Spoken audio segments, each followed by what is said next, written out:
అంత విశేషమైనటువంటి తిథి శ్రావణ మాసంలో వస్తుంది. ఎందుచేతనో తెలుసా? లక్ష్మి వేదం 6 లక్ష్ములుగా చెప్తుంది. సిద్ధలక్ష్మీర్ మోక్షలక్ష్మీర్ జయలక్ష్మీ సరస్వతి శ్రీర్లక్ష్మీర్ వరలక్ష్మీశ్చ ప్రసన్నా మమ సర్వదా అని కదూ శ్రీ సూక్తం. 6 లక్ష్ములుగా చెప్తుంది.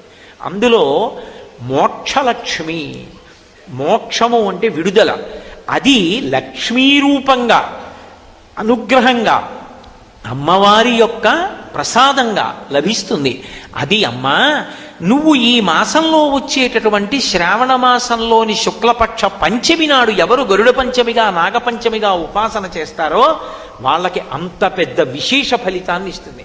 పంచమి ఎందుకు ఎంచుకోవాలి అంటే పంచమీ పంచసంఖ్యేసి పంచసంఖ్యోపచారిణి లలితా సహస్రం. అసలు బ్రహ్మాండంలో చూడండి, పిండాండంలో చూడండి, పంచభూతాలే ఉంటాయి, పృథివాపస్ తేజో వాయురాకాశాలు.